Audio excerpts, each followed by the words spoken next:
Lance, how are we doing today? Rhett, I am this is like a fanboy episode, you know. I mean, I am super stoked today. Well, go ahead and introduce our guests then. Let's do that. So, guys, today, I mean, probably I was thinking like things I quote in my life. Number one would probably be the scriptures. I mean, that's pretty big. But probably number two would be Terry Hargrave. And this guy that we have on here today has like probably changed my whole being and the way that I interact with my life and the things I do. I think I'm so stoked to have Terry on here today. I think just so thankful for his influence on my life and what he's done for my family and all of my clients. So stoked to have the famous, he's been known many names in my life. Terry Hargrave was the initial, or Dr. Terry. And he corrected that really quickly and said, call me Terry. And then I found out at one point his son Peter was calling him T-Dog. And I really took to that for a while. I was calling him, I was like, yeah, T-Dog. Like, love that, T-Dog. And and now he's affectionately known as Doc in our household because that's what his grandkids call him, Doc and Lady, is Sharon's lady. So, but we're so blessed to have you here today, Terry. Well, thanks for having me. I really enjoy listening to the dialogue, and you guys have done a great job of kind of tying the community together in that way and making a difference. I mean, good information and good tie-in, good mix of some of us oldsters and newcomers to the field, and yeah, it's been an interesting ride this first season. So good for you. Oh man, I'm gonna hold that compliment for a second here. Well, Yeah. Terry, before you hopped on, Lance and I were talking on the phone, and he said he had moved C.S. Lewis from position number 2 of quotables into number 2 of quotables. C.S. Lewis now is number 3, so that's quite the standard there. Yeah, because I there's these thin moments that I can talk like a surfer and come up with things that Lance can understand without a doubt. So that's what separates me and C.S. Lewis. C.S. Lewis was a great man, a scholar, a unbelievable writer, and I can talk Lance's language every now and again. So that's the difference. Yes. Yeah. Terry also talks baseball. So, I mean, baseball, surfing, Jesus, like, come on. This is like heaven and therapy, the healing of people. So, yeah. Yeah, I think we have needed sometimes an interpreter for Lance on the podcast, which is all good. Yeah. Mike Bishop really liked it. He came on with his like Hawaiian shirt, I think, and he was all about the Lance's surf culture vibe. He does. He has that. He has that ability. Mike and I've gone a long way back, as he told you. I did listen to that podcast, so and I guarantee you guys that that podcast with Mike. There was a good 20% of it that was actually true. He represented it. Hey, it's all right. Yeah, that's all right. It's disremembering, right? I guess he's quite the character. I was thinking about today and where we should jump in because there's so many topics, Lance, and where do you think would be most helpful? Because you and I were batting around lots of different questions. We sent some stuff to Terry, so let's kind of start. What are you thinking is a good entry point for us this morning? Yeah, I mean, I think one of the things that for me with my team where we talk about doing the work, I think one of the things that comes up a lot is like, what's my role in the room?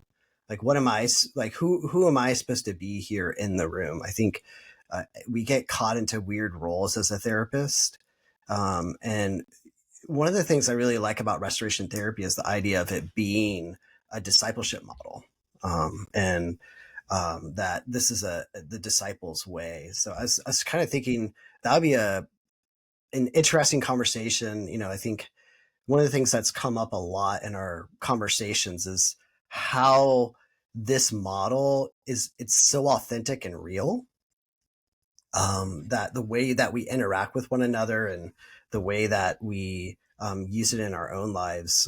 So I was like, why not? And Terry mentioned this in an email ahead of time. I think that'd be a great way to start it off, and then we can play into some of the practical stuff. What do you guys think? Yeah. I was just, Terry, let's just start with this kind of this concept of disciples way and how you see that fitting into the restoration therapy model and what you mean by disciples way. Yeah, it's really, really, it's based on the idea of, remind me of the theologian's name, the great theologian, Pauline. Tillich? T. Wright? N.T. Wright, yeah. It really starts with him. The idea of this pain cycle, the peace cycle, and taking responsibility for your pain. We're in the very, very new throes of this, and articulating it and getting to it. N.T. Wright came to Lake Avenue Church in Pasadena right around the time that we showed up, and he started talking about. He said, I've been thinking about these ideas, about talking to you about these things, and I think this is my next book. And sure enough, it ended up in his next book called After You Believe. Yes. Is the idea that after we come to this realization that we are in deep need, that we are lost by ourselves, that we meet this living God, and that God has provided provision for us to actually not just be salvaged, but also connected in that high place. After we get there, right? He was saying, then the next step is what? And the obvious thing is this idea of Pauline theology of taking out the old self and putting on the new self, doing something different. Yeah. Because it's obvious to all of us, we don't lose our old self. In RT language, we don't lose our pain cycle. We always have our pain cycle. We always have our stuff, in other words, things that go wrong with our identity or sense of safety.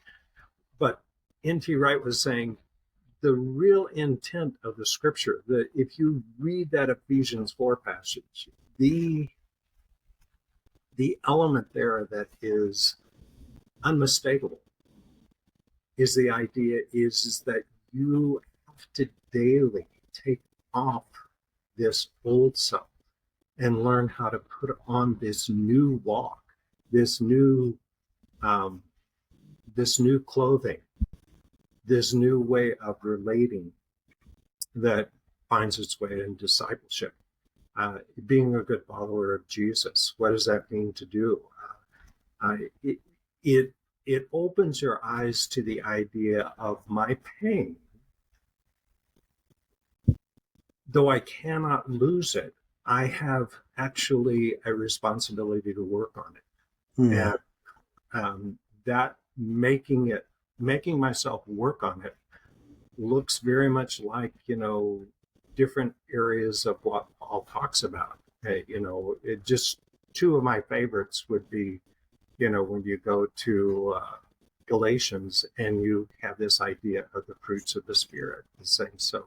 So once you are in the right relationship with God, what do you do with that? Well, you can spend your time stay in the pain cycle, or you can move to this way of the Spirit, which is love, joy, peace, patience, kindness, goodness, gentleness, faithfulness, and this remarkable word that we usually don't know what it means. So self-control. What? Against such there is no law. Everybody agrees these things are good. So that's one thing. Then you move over to another Pauline passage in Romans 5, where he's talking about, how wonderful it is that we rejoice in the idea that we can be connected to God. He said, but not only that, we rejoice in our sufferings, knowing that our sufferings teach us invaluable lessons on how to progress. One, it teaches us how to endure bad things happening to us, things going sideways, and not getting in too much of a twist about it. That is a remarkable virtue that we tend to leave off the list, just the ability to endure pain and endure tragic injustice. Like I think of the Gazans right now on the Strip that are starving to death.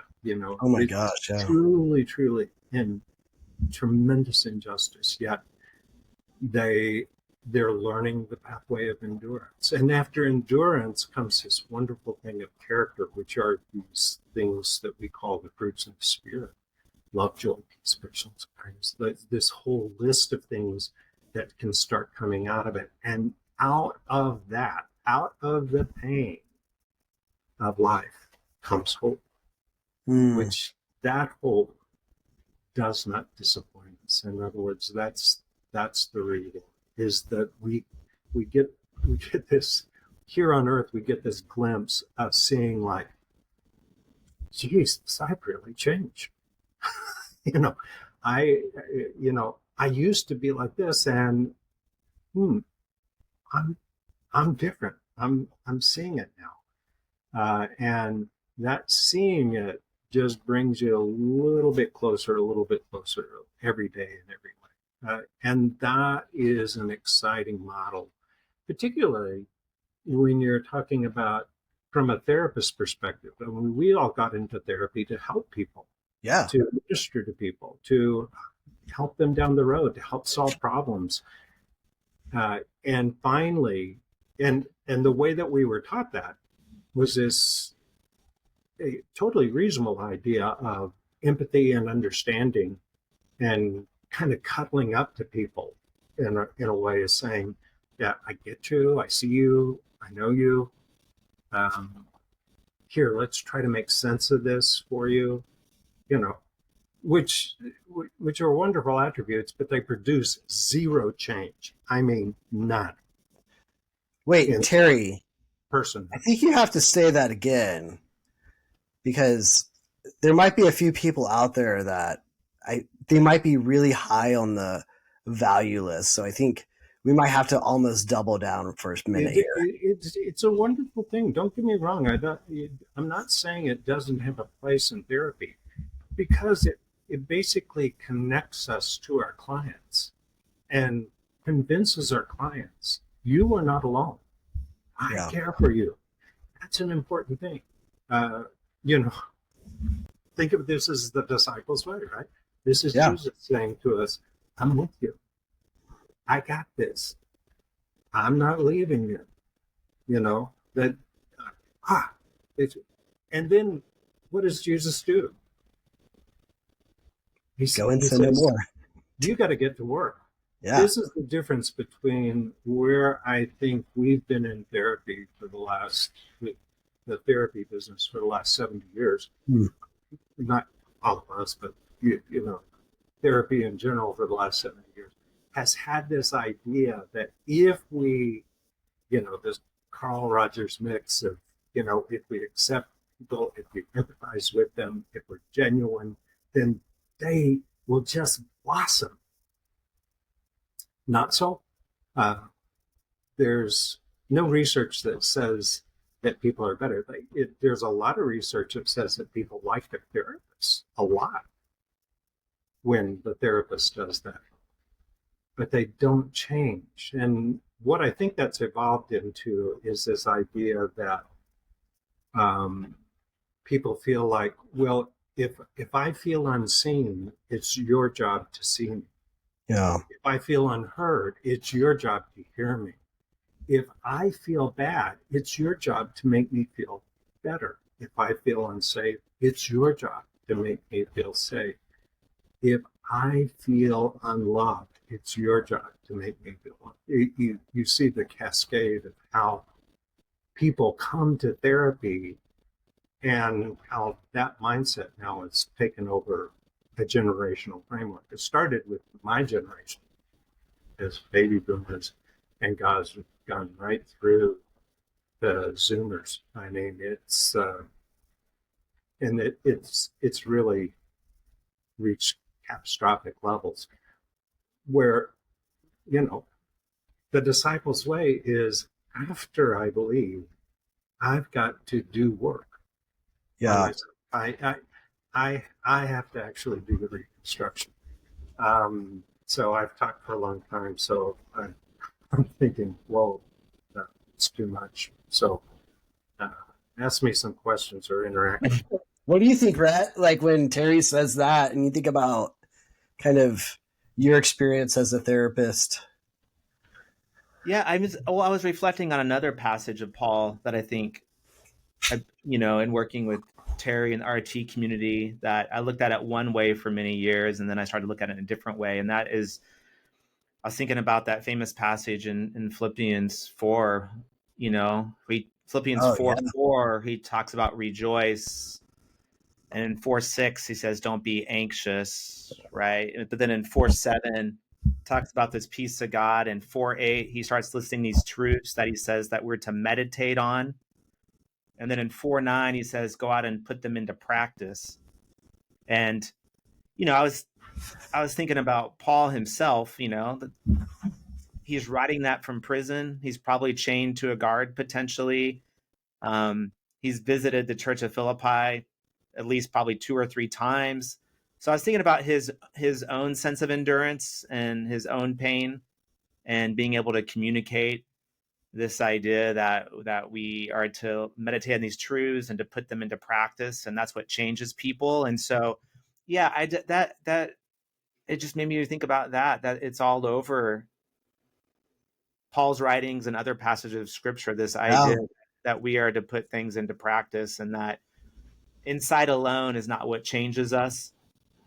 And I've thought about it, Terry, more critically, even in the last year, talking to you about, and Lance, just around the work of anxiety, that we don't have to live that way, that we can actually do something different.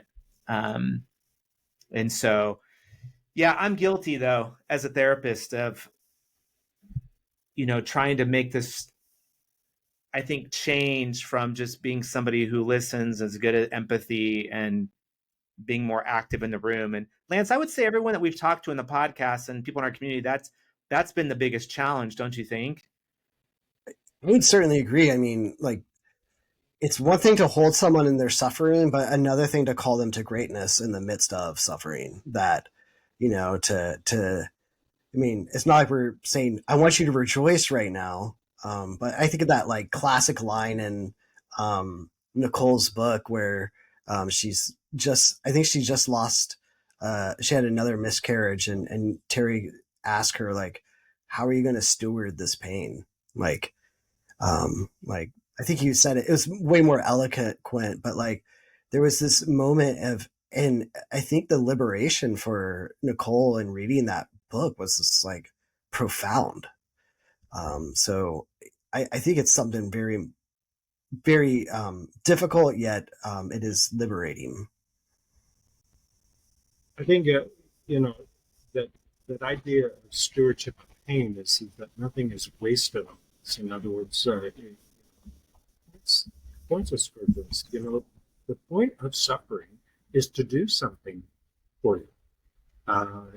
So pain automatically has a meaning. it's not senseless. It's the stuff from which we learn the virtue. That idea of stewardship of pain comes from the theologian Frederick Buechner. And in The Sacred Journey, he talks about this, and it's surprising to me, but the idea came to him from a confrontation from this Howard Butts comment that he made at Laity Lodge in Texas. Howard Butts was the child of the originator of the H-E-B grocery stores and all that. Well, they poured a lot of money into a foundation to help people, negotiate life. And Buechner was there speaking one time, and Buechner told his story about his father leaving, the pain connected with that. And Howard Butt came to him and said, I see that you have been a good steward of your pain. And the idea of coupling that idea of stewardship of your pain, making it count, in other words, making it, converting it, is the exact thing that we pick up. Romans 5 saying this is why we glory in our sufferings, not because it's a great thing or a fun thing. It's that we know that those sufferings produce in us things that cannot come any other way. David Brooks' famous book, The Road to Virtue. This is how you learn. It is by difficulty that you learn virtue. There's no other way. And in our language, the disciples' way, there's no other way that we come to virtue except through our pain cycle. That's why it makes it so exciting. And make no mistake, guys. We're not the only therapeutic modality that's saying this, but we're the current one that is saying the last 70 years has had the wrong focus. It is that therapists were supposed to be empathetic and give a atmosphere where people can grow out of it. The last 20 years, we've said you need somebody else present to be able to make you feel and meet your needs so that you can grow out of it. Both of those show no evidence of actually the person being able to learn this thing of virtue, of self-control. It's those are wonderful qualities. It's not like that's totally wrong. It does make us feel important. It does make us feel like we're not alone. It does make us feel seen. So empathy is not useless.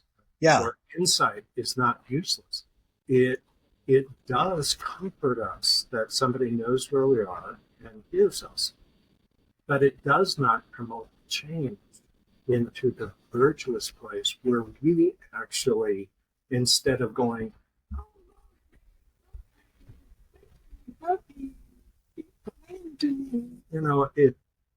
instead of us teaching our clients to say that, what we're teaching them is to say, I can love others.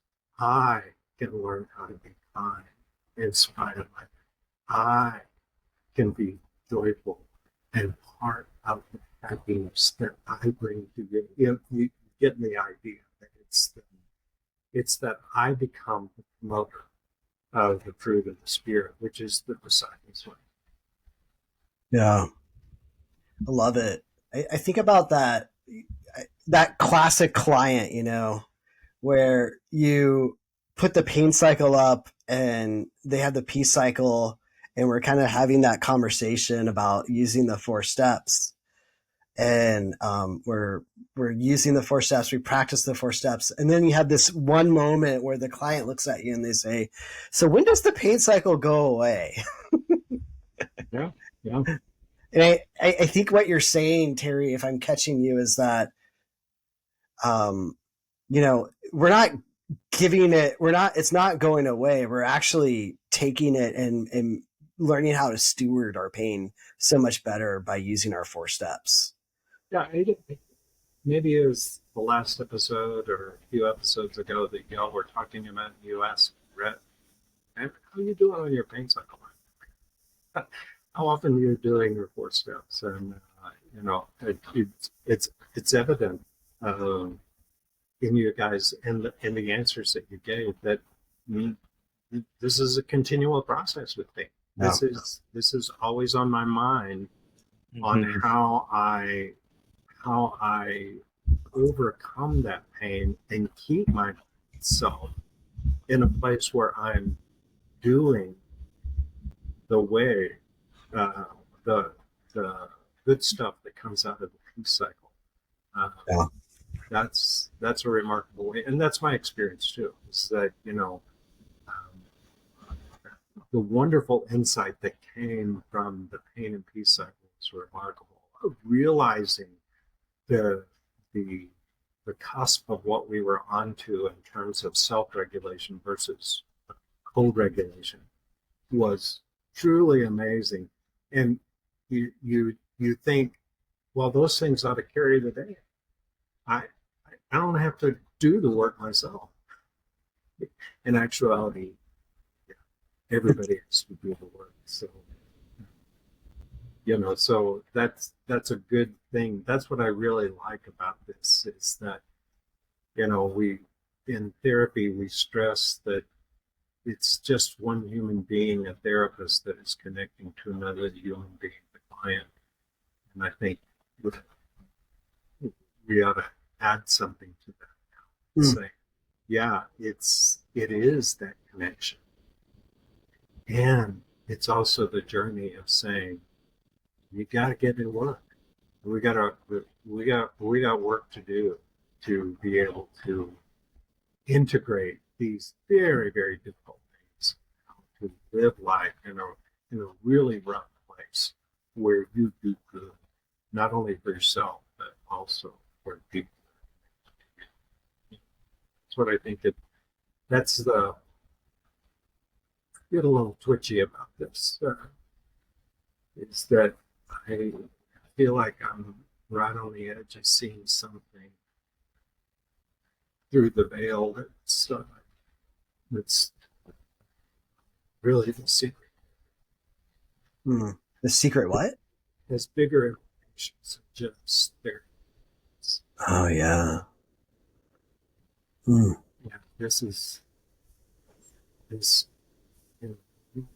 could be what we gets me excited. Yeah. Oh, man.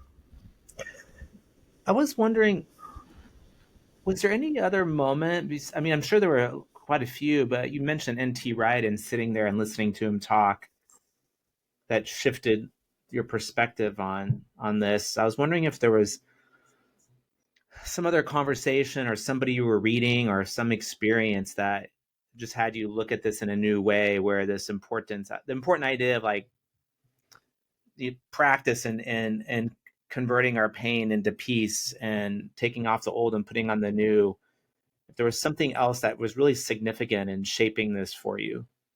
Yeah, there've been several. You know, the primary one that I think about this morning is Roy Baumeister. Roy is a profound scholar. He's just has churned out an unbelievable amount of research, mainly by commissioning doctoral students how to do that research and track it.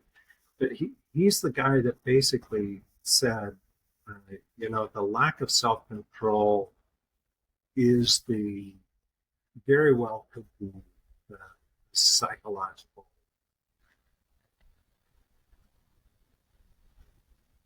injury, or the psychological tragedy of our generation. Is that the misunderstanding around that is the research and Baumeister has been responsible for a large amount of this research, that the amount of research that shows that if you teach people how to have self-control, they not only can learn it, but they have all these good things that start pouring out. They're better at relationships. They're better at keeping themselves together. They have less addictions. They're better at raising their children. They're better at connecting with people. They have more friends. I mean, the list goes. Brush their teeth. Do better grade-wise, self-control, which translates into this idea, keeping yourself in your peace. This is the key of really changing everything. And Baumeister has voluminous research. I always talk about this when I speak about that. The idea of full regulation is significant research. But when you're talking about the research on self-control or self-regulation, I mean, it is much, much more significant. And yet, that's not a popular concept, as you can imagine. You have to search around for Baumeister's work, but it's not hard to understand. I mean, it is straightforward. This lack of self-control, which, by the way, shows up in the list of the fruit of the Spirit. It is the methodology of how you get to all that. It comes last in the list, but actually, that's the first thing that you have to learn to be loving. It's the first thing you have to learn to be kind.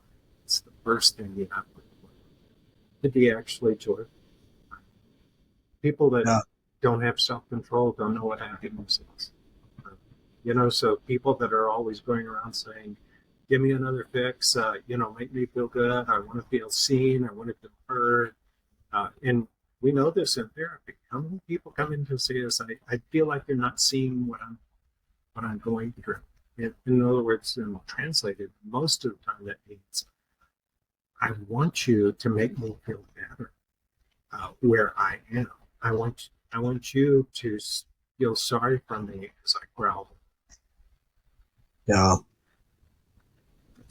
That's a tougher job for us. Therapeutically, different. If you Google, I was doing some research last week on emotional self-regulation. If you type that in the search engine or even in Chat GPT, everything comes up about self-control almost. Mm-hmm. That's the language that they're using. And so that's really interesting that you mentioned his research and this idea of emotional self-regulation is the ability to control oneself, essentially. I'm trying to think of the passage that in Psalms that Ron Deal, you all mentioned in the book Mindful Marriage about coming before the Lord with a calm heart. Do you know what I'm referencing there in that section on emotional self-regulation? Yeah. What was that? I can't remember that because that comes primarily from Ron. I mean, his application of it. But yeah, I think that's a powerful concept. Is that it? But this is part of the mythology. There's plenty of things that the Holy Spirit will do to you upon coming to Jesus, whether you like it or not. But what we refuse to get is the process of sanctification, which is a theological word saying is the disciples' way.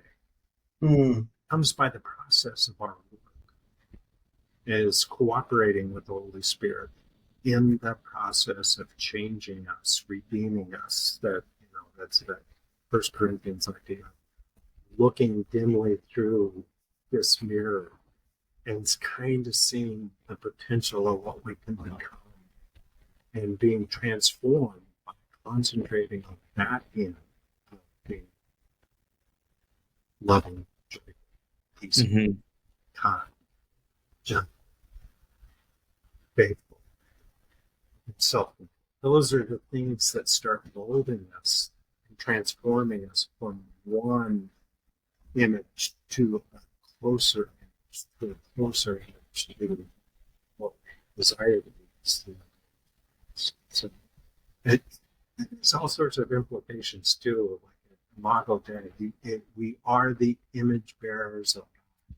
Yes. To reclaim God, not only in relationship, but also principle. That's a remarkable process of counseling. So, counseling in RT is, whether we're overtly Christian or not, the pathway is that way. It's teaching people to become a little bit more of the image. But there's the magic of RT, is that it demands work on the client's part. This is not something that will just happen. It can't happen one time. It must be repeated just over and over and modified until you get this kind of sense of, oh, I'm really changing. I'm really getting it now. Practice. That's the scripture in Philippians you're talking about, Rhett. I feel like that classic Allen Iverson quote. which we're talking about practice, man. Practice. Why are we talking about practice? Of course, contextually he had just had a loss in his life and he was getting frustrated, but it's such a great quote. And Ted Lasso picked up on it too, right? Lance, we were talking before, and Terry, you just kind of mentioned it. I was wondering, just the way that you work, if you have always looked for integration, like theologically in your work, even though you work with a wide population of people who maybe are practicing a faith or not practicing a faith. Has your mind always looked for those theological connections? Or has there been a shift, you think, in that? I don't think there's been a shift. I've always looked for theological connections, but I've intentionally, this is what I found, particularly in the area of psychological therapeutic technique, which has been my area of research from the get-go, is that if I can't explain things in a psychological language, then it cannot be true spiritually. In other words, where I could just go off to describe things spiritually and then try to make it fit psychologically, that doesn't work. I've got to be able to, if it's the truth. I mean, that's kind of always been the litmus test for me in terms of if it's the truth, it can stand alone. It's true for everyone. And that's what I'd say in terms of the pathway. Whether you're a disciple, the pathway of RT is for you to become virtuous. The virtues are at hand. If you want to stay where you are, RT is not for you. You will just be frustrated by it. It's like trying to make a pig fly. It just can't be done. But if you want to pick it, if you want to do the work, then sure enough, you'll find yourself lying. There, at certain moments where you think, I can't believe that came out of me.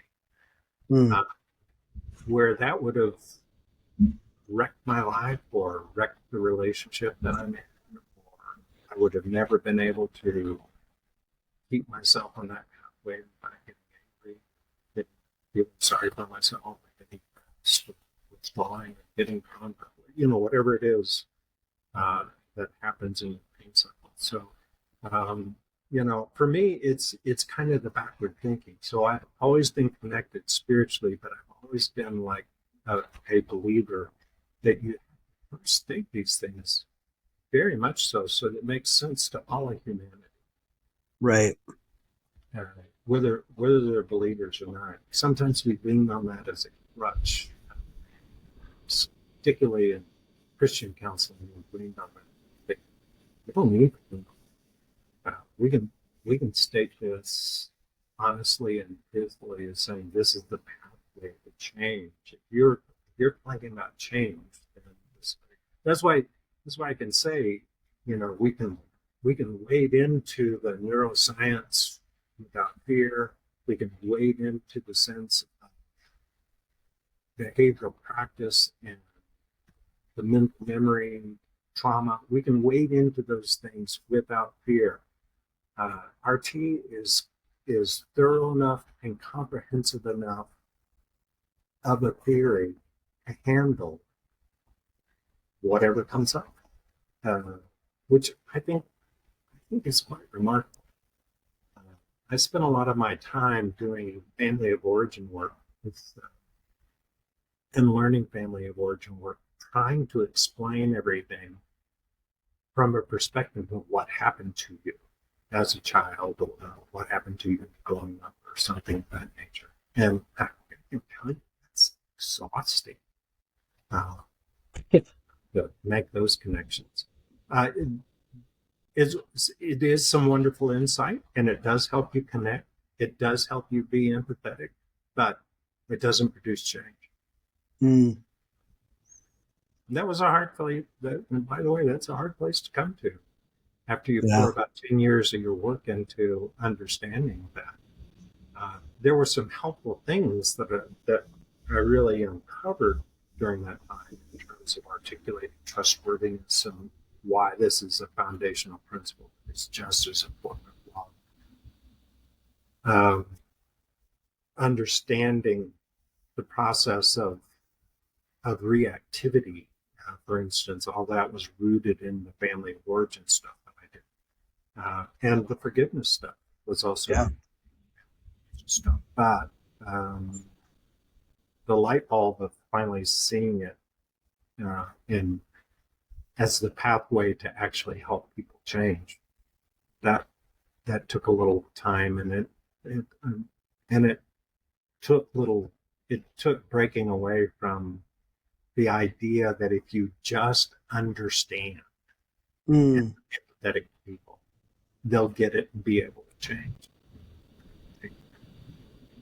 They feel loved, they feel nurtured, they feel connected to, but they don't change. Nope. Yeah, think about your old line of like, we buried the past alive. Has that evolved for you now? Like when you think about like that, like contextualizing all this together, or does that still hold? Absolutely not. It's still active. The idea that I don't deal with my past is equal to saying I don't deal with my pain cycle.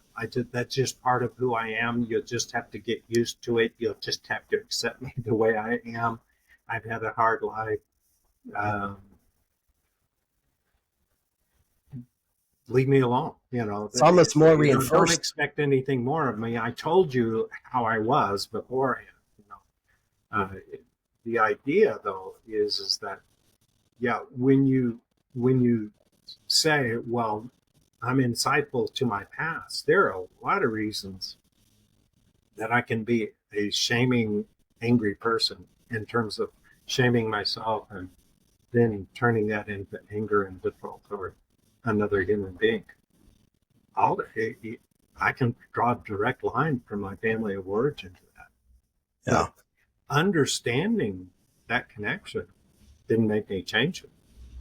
Actually saying, I have to actually walk the practice of actually calling myself out, refusing to go down that pathway that is now become second nature to me.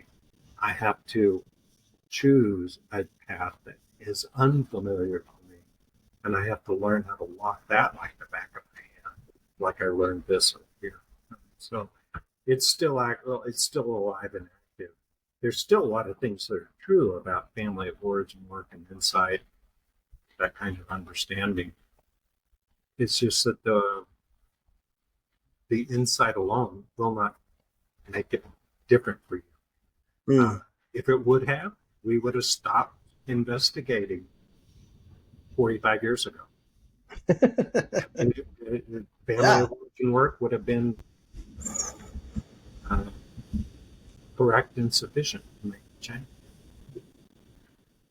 I think one of the things I like about the RT model, and Terry, I appreciate about you and Sharon and really, I think everybody in the community I come across is, there are thinkers and practitioners and scholars who they get stuck and they're not willing to change their ideas or their writing over time. And I think the theologians I've appreciated and the psychologists are, you read their early works and you see this evolution of rethinking ideas. And I don't know, I just want to say that I appreciate that. As watching you wrestle through things that, like you said, you spent decades working on, and then coming to a point where you start to think differently. Like, I just think that's so healthy, because we can get so embedded in our ideas and the energy we put behind those things. And I think that's what I love, Yeah, I just wanted to say that. Also, it's funny, my first year at Fuller, when I was at the Phoenix Extension, I had to write a church history paper, and it was on Justin Martyr and Tertullian. And Justin Martyr was famous in the first century for saying, all truth is God's truth. If you find truth somewhere, that it's connected to God. And Tertullian came along later in the second century and would say, well, what does Jerusalem have to do with Athens? These things don't, and I just have really thought about that in relation to RT and my work with clients. No matter where they find truth, if they find truth, God's at the root of that. Doesn't matter how they come to that. And that just, it frees me up as a therapist from having to be boxed in and dogmatic about things. Right. That's the remarkable piece. I think that we just haven't quite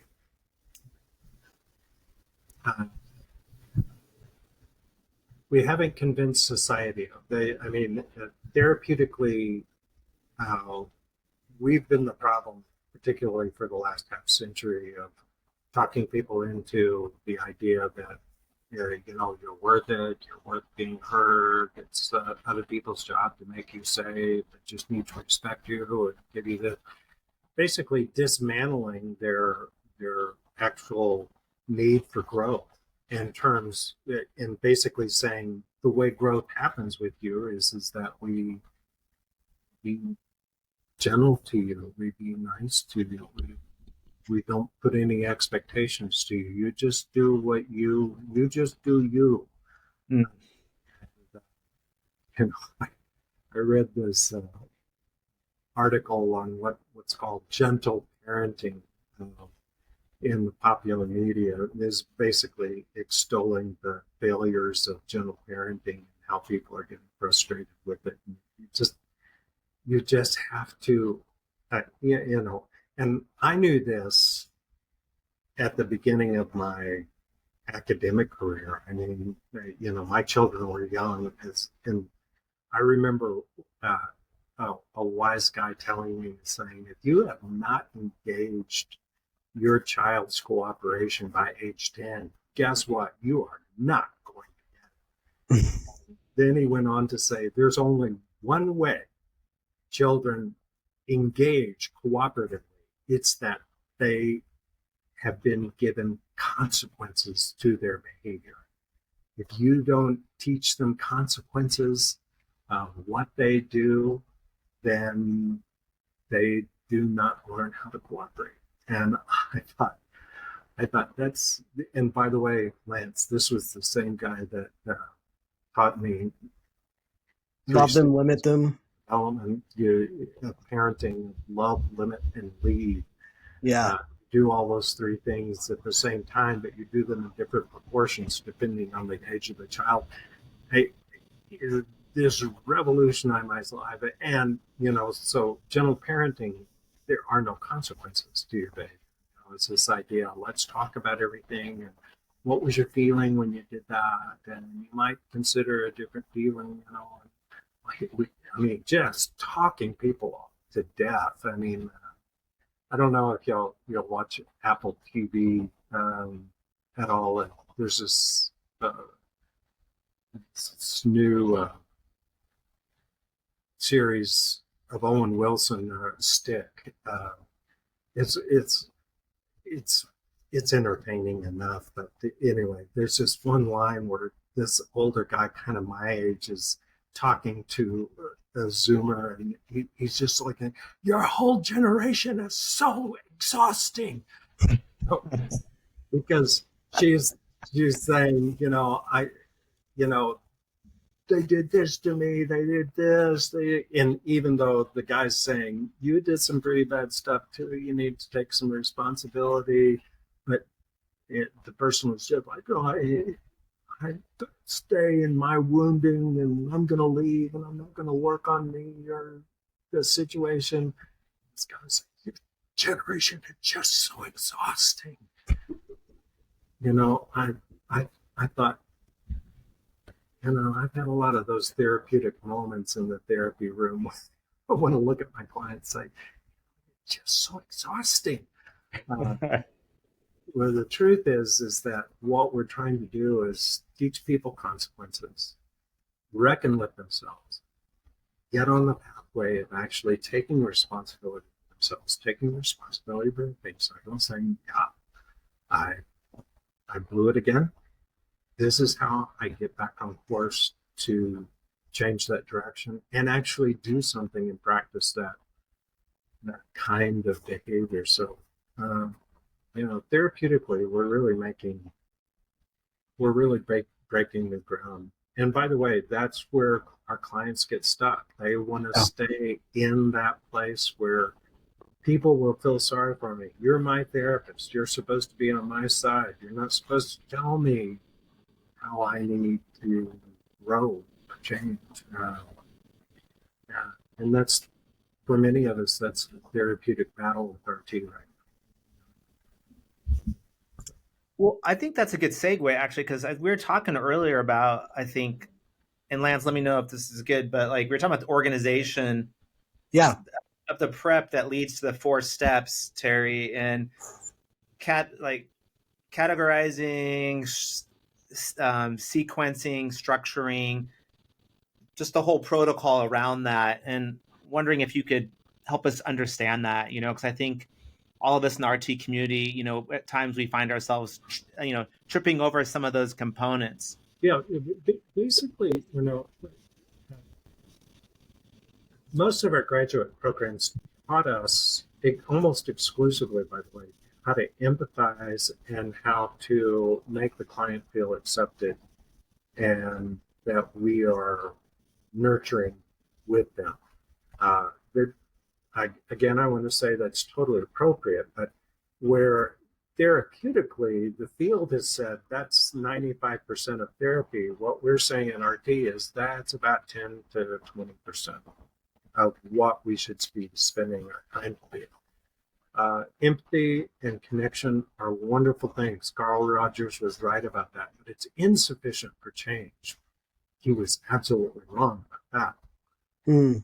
What we do that's starting to different is we start to mobilize the organization to be able to get people in a position where they can actually do something about changing their behavior, changing their sense of responsibility for their own pain.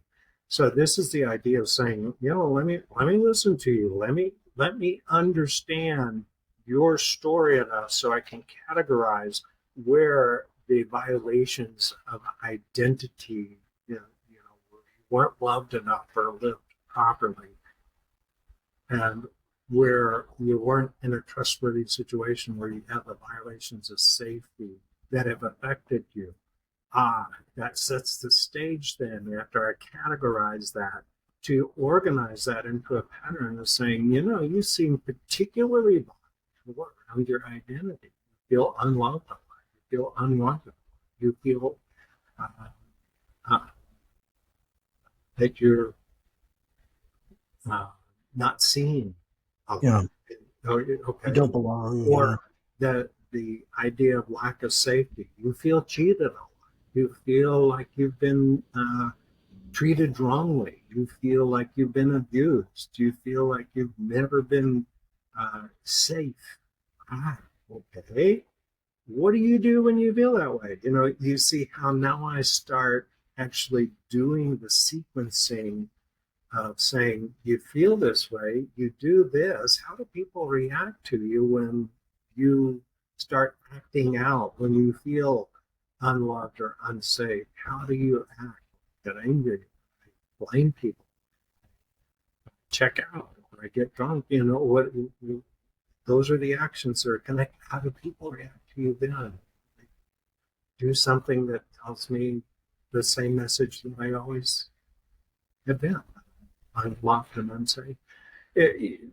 That kind of organization is our language around pain and peace cycle stuff. We start putting that together. Then we structure that where we pop that up in front of the client through repetition itself, but also actually drawing a cognitive map in most cases. Sometimes we act it out. Sometimes we put it together in a more embodied way. Sometimes we use Playmobil figures or something like that, but we actually start structuring it so the client can get it, learn it, recognize it into a pattern that then puts them in the position to say, come on, I know what's happening here. I recognize what I'm doing. And then you have the point of choice to be able to do something different or practice something different. That's where the magic of RT is. And by the way, in all of our programs as therapists, I guarantee you, if you learned anything about practicing embodied expressions with clients, it was no more than 5% of your time. 95% of your program was that empathetic connection stuff and interpretation, insight-based stuff. Only 5% of your time, at most, was spent learning how to get people in a position, organizing them enough that they can actually do the change and actually change. That needs to be at least 80% of the therapeutic language that we spend. My program was different, Terry. I had this guy that did this like live team training with us, and he constantly comment on how he can be better therapists, and we're doing remarkable, wasn't it? Yeah. I was thinking 5% seems generous, actually, compared to I think it is. I think it is. I didn't get it in my program, and we all went to this. I went to the same program. I was there before you, Terry, but I think there were hopes that sometimes in a practicum, depending on your supervisor, you might get some of that. But 5% is generous, I think, at least in my experience. Yeah, and our supervisors were trained the same way we were. Which made them, you need to be more insightful, you need to be more gentle, you need to be more empathetic. Yeah,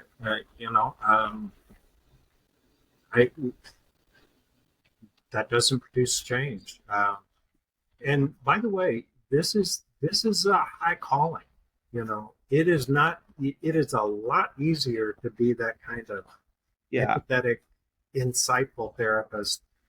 It's much more difficult. It's much more work. I mean, you do 8 hours of RT with your clients every day. First of all, you're going to be moving a lot more clients in and out, so you have to. So you're always shifting the framework. You are tired. I mean, mentally, you are worn out at the end of the day because you've got to be embodied yourself in that moment. And by the way, that's why we find so many therapists that get stuck in RT a lot of times. They say, do another kind of Mm. because it's just too hard. Yeah, I don't know if you remember. Well, you might have heard him, Michael Pachuco, when he was on here. He said he remember you.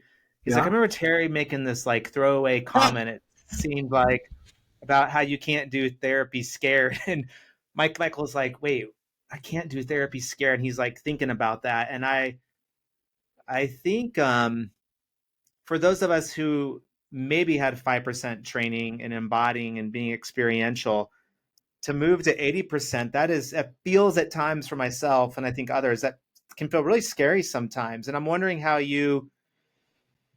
what you might say to that, or what kind of words you might encourage to help a person shift that perspective. Well, one is that practice is the only pathway to change. Mm. It is the only pathway to implement it into real life and have those sort of wins happening with people. Taking self-responsibility, it is the most powerful way to have effect on relationships. So, if I'm waiting around on my spouse to change, I'm disempowering myself. No. And I have a really good spouse, but I that's not where it's me. And that process of actually doing it, now that has implications for marital therapy, parenting, intergenerational work. I mean, it just has kind of endless stuff.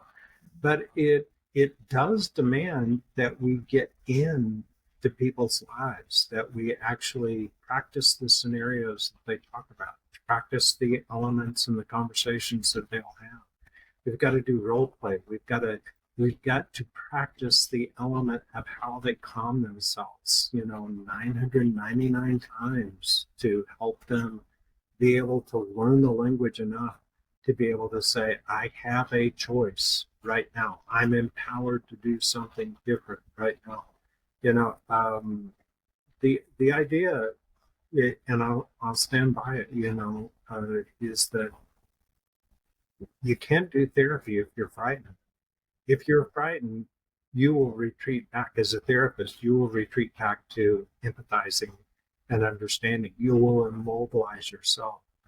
I understand that, and sometimes we're going to fall into that. That's part of each of our individual pain cycles. But let's not kid ourselves. That's not good therapy.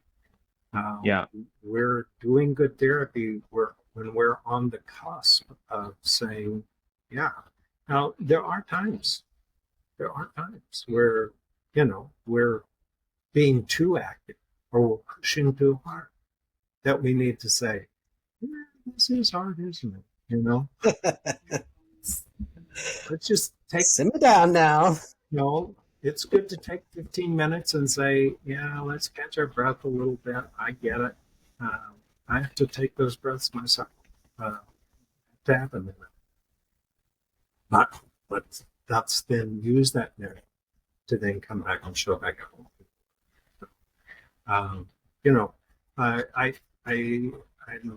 I'm really hard on ideas like that therapies that are only empty insight. I am hard on that for a particular reason. I'm hard on the idea of therapists that just listen. I'm hard on the idea of co-regulation. I don't want that to be interpreted, though, of saying that those things are never. Yeah. But the real movement in therapy, that's what I think. Well, I don't know if I am. I can tell you the truth. Yeah, and I don't even remember the question that you asked. Well, I think that goes to the importance of, and your encouragement that, if we're doing therapy, we need to do our own work. We need to do our own pain and peace cycle and be practicing that, because if we don't practice that ourselves and work through that, it's going to show up in the room in ways that don't help our client grow. Yeah. Yeah. I say this all the time to people. You can't do therapy scared. If you're frightened of your client, you will not do what they need. Right. So you've got to get yourself emotionally regulated. The other thing that I say is real courage in the therapeutic context. Real courage is having your client stand up when you don't know exactly what you're going to ask them to do. That kind of moment by moment, let's put ourselves on the edge to learn how to do differently. That cutting edge is the best place to be in therapy, but man, it takes a lot of courage to be there. It does. Yeah. I kind of hear it's kind of, empathy turns into our crutch, which, when you're on crutches for too long, you're not allowing stuff to grow and get back to rights. So I think, the more that we can shift around and not lean back on that crutch anymore, and really stand up and do the good work. Therapy is, doing therapy is remarkable. It's the closest thing as a profession that we come to in terms of mentoring, in terms of companioning, in terms of trail guiding. And spiritually and emotionally connecting at the same time. It's a remarkable job. It's important. Man, I wish we could hang out all day. And I know we're kind of in this place where we got clients coming up, but obviously, Terry, you always have a big invitation to come to the RT dialogue. We got this. I hope I've always been curious. Maybe we'll ask you some other time off air, but it is we quote you all the time. We're so thankful for what you've given to us with this model. But it's been a blast to have you on today. I appreciate it. I appreciate y'all taking the time, and I really appreciate the fact that y'all are trying to do this impossible work. We call the therapeutic framework of RT. Yeah. Well, we have to have you on more too, because Lance, it's you ever have those experiences in a therapy room where your client comes back in and they're quoting you and you're thinking, I did not say that at all. Yeah. But they're telling their family and their spouse and all this stuff. Yes. And so you think Terry's out there listening, I got to come in and set these guys straight a little bit. Like I said, when you were chatting with Michael Bishop, I was thinking, I think about, my memory tells me about 20% of that was correct, but he may be actually 60% correct while I'm 80% wrong. So I've used Mike Bishop's line so much about, hey, you suck as a therapist, that embracing the idea that whenever we start doing something, we're going to suck at it. It's been so great. So yeah, that guy's awesome. Yeah, he is great. Yeah, and it's Thanks great to have, guys. It's great to meet people who all come to RT in different ways, and some through you, Terry, actual face-to-face, and others who came through another person that you had mentored. And it's beautiful to see all the ways that this model in community has taken shape over the years. So I know Lance and I are super thankful to be a part of it, and thankful for you and the work that you and Sharon have put into this. So thank you. You bet. I enjoy it, guys, and bless you for doing the hard work of putting down these tracks. It's important to all of us. We'll keep working on it, getting better at it, hopefully here. All right. It's good talking to you two. Take care. Cheers. Take care. See you.